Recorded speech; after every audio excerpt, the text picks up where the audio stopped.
O que é liberdade? Alô, alô, seja muito bem-vindo a mais um vídeo aqui desse canal. Meu nome é Caio Correia, sou professor de yoga e também idealizador do Yogalaya, que é minha escola de yoga, assim como esse canal aqui no YouTube, perfil nas redes sociais, e eu tô fazendo aqui uma série de vídeos em que eu tô trazendo algumas reflexões sobre o yoga moderno. E recentemente eu lancei um vídeo lá no YouTube, eu fiz uma live no YouTube, né, falando sobre liberdade. E foi uma live muito interessante, né, tiveram muitos comentários, então eu achei legal condensar um pouco aquele conteúdo e trazer aqui para o YouTube num formato um pouco mais amigável, um pouco mais fácil de você ver, para que a gente entenda, pela perspectiva do yoga, o que é liberdade. Vem comigo.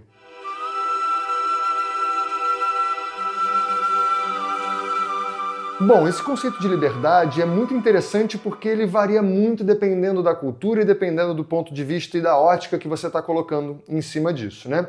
Muitas vezes a gente entende liberdade como eu fazer o que eu posso, o que eu quero, né? Ou eu ter a possibilidade de fazer o que eu tô afim, ou eu não estar preso a alguma coisa, né? Uma pessoa que não está presa, ela está em liberdade. Mas às vezes uma pessoa que está em liberdade em relação à prisão, ela não está livre em relação a um relacionamento. Ou então ela não está livre em relação aos próprios desejos, e é nesse ponto que eu vou entrar um pouquinho hoje, né? Bom, primeiro, esclarecer que dentro da perspectiva do yoga existem duas palavras que a gente traduz muitas vezes como liberdade, mais comumente como libertação, tá? Primeiro é a palavra moksha e outra é a palavra kaivalya. Então vamos falar primeiro da palavra moksha, tá? Moksha é a libertação do ciclo do samsara, né? O que a gente chama de samsara chakra, ou seja, o ciclo das reencarnações, né?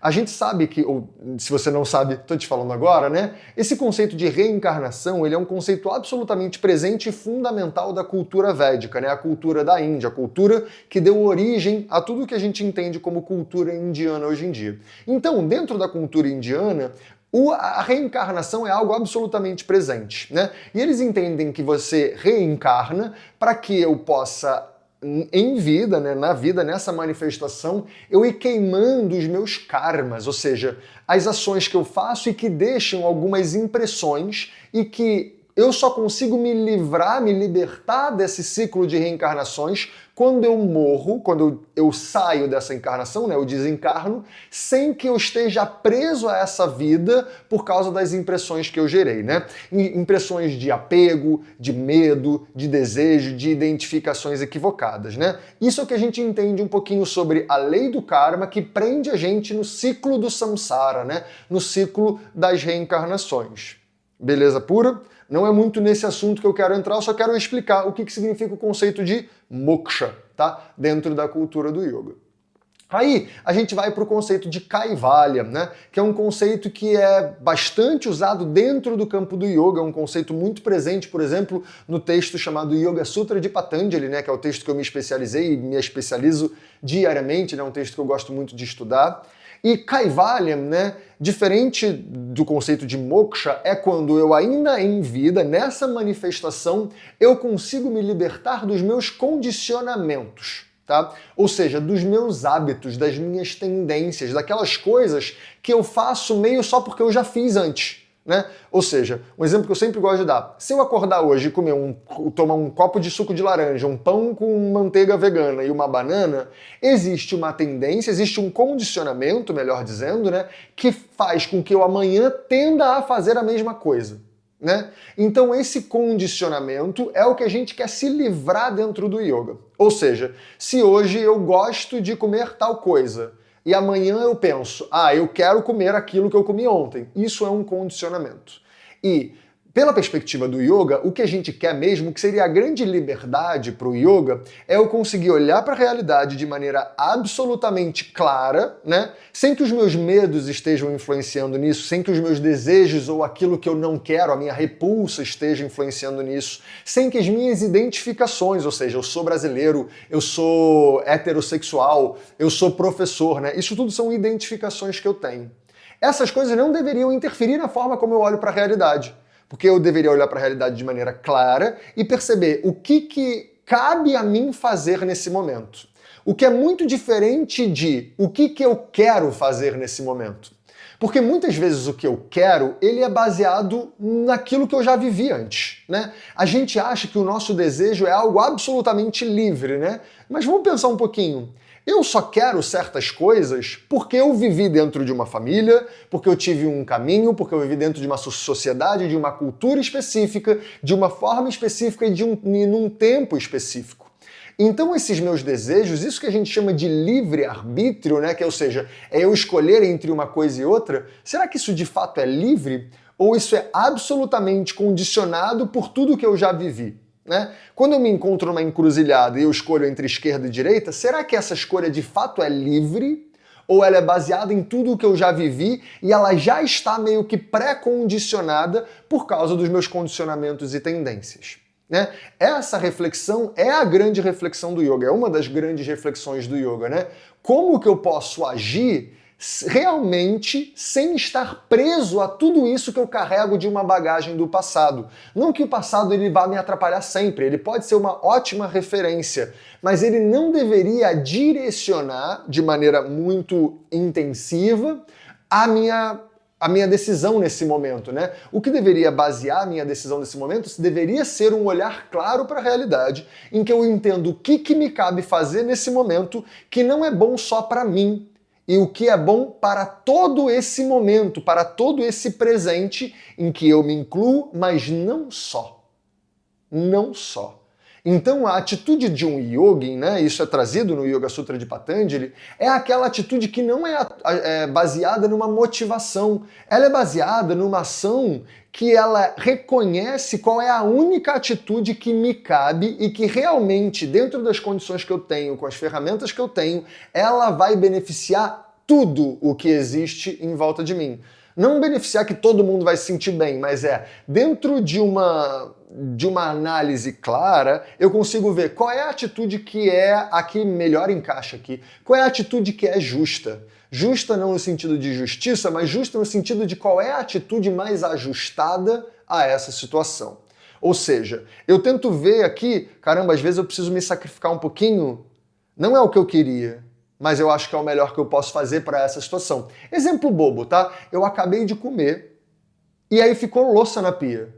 Eu sei que de noite eu vou ter que fazer de novo o meu jantar, né? E aí eu tenho que pensar, caramba, eu acabei de comer. Eu não queria lavar a louça agora. Eu queria só deitar, relaxar, descansar, alguma coisa.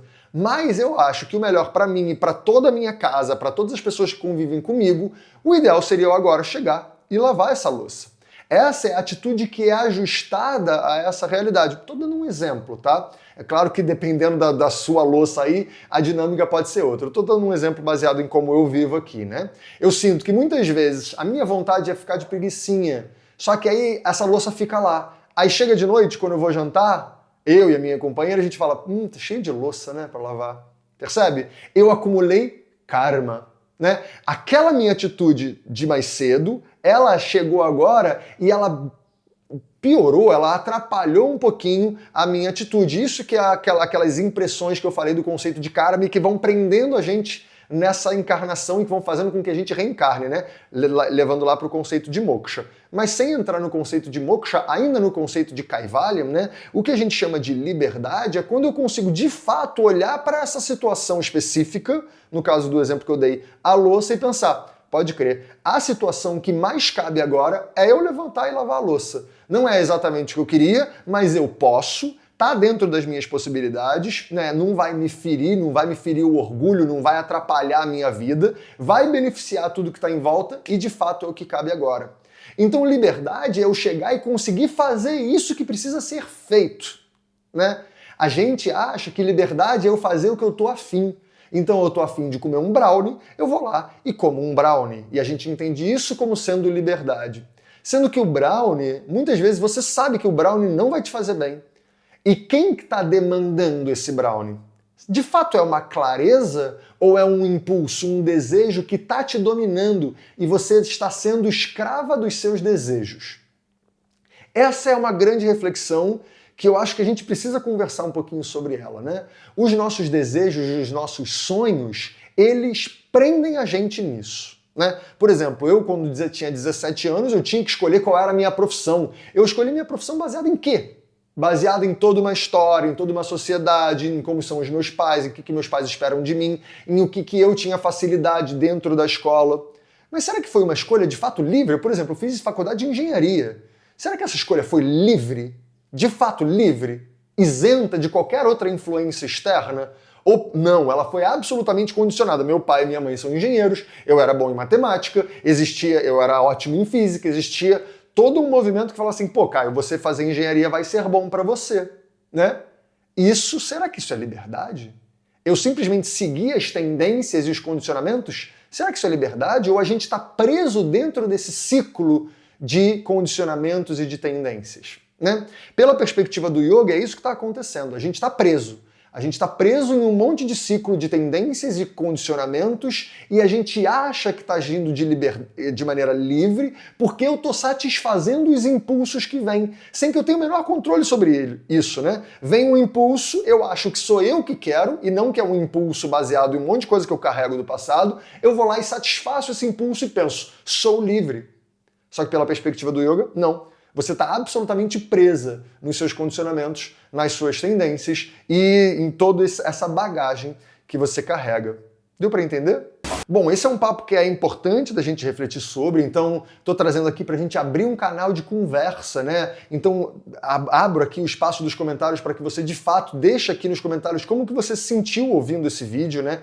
Assistindo esse vídeo, o que você acha sobre esse assunto de liberdade, é um assunto que é muito importante da gente falar. Eu sei que ele é um assunto delicado, né? Porque tem pessoas que não têm a possibilidade de ter essa liberdade que eu estou propondo, porque a vida delas é uma vida muito dura, né? Uma vida com muitas imposições, uma vida com muitas repressões da própria liberdade, e a pessoa não tem nem a oportunidade de refletir sobre isso que eu estou falando. Eu tenho essa consciência. Mas ao mesmo tempo, eu sei que a gente que está vendo um vídeo aqui dentro de um canal de yoga, né, no YouTube, são pessoas que provavelmente têm um mínimo de capacidade de refletir sobre isso e passar isso, essa reflexão, em volta para que a gente junto vá entendendo o que de fato é ser livre ou o que de fato é você estar preso nas suas tendências, condicionamentos, desejos e sonhos, né? A gente vive numa sociedade absolutamente pautada nos sonhos, né? O que você sonha, o que você deseja, é isso que te move. Só que isso talvez esteja te movendo na direção de você estar sempre sendo refém dos seus desejos e impulsos. E isso não é o que o yoga entende como liberdade. Beleza?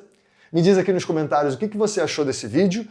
Se você quer também mandar esse vídeo para alguém, não deixa de compartilhar. Eu acho que isso pode beneficiar muitas pessoas que estão fazendo investigações parecidas com essa que a gente está fazendo aqui. E claro, se você gostou desse vídeo, não deixa de deixar o seu like, seguir o canal e ativar o sininho, que assim você fica sabendo dos próximos vídeos, né?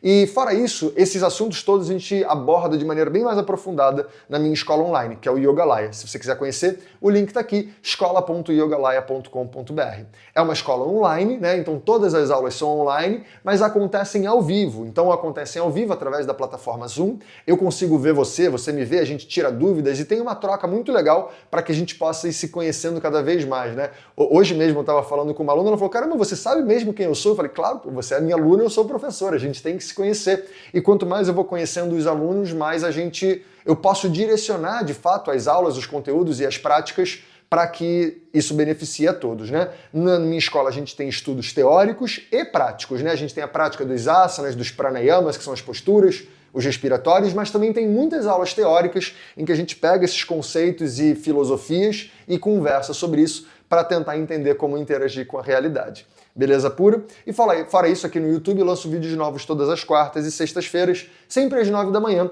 e é uma oportunidade da gente poder trocar ideia sobre diversos assuntos, tá? E também no Instagram eu lanço conteúdo novo todos os dias, conteúdos mais curtos, né? Conteúdos mais simples de serem investigados e abordados, mas é uma forma da gente estar se nutrindo com o conteúdo do yoga de maneira diária. Mudou muito a minha vida, eu espero que possa mudar a sua vida também. Então eu espero te ver muito em breve, ou na minha escola online, de preferência, ou no YouTube ou no Instagram. Um beijo e até a próxima.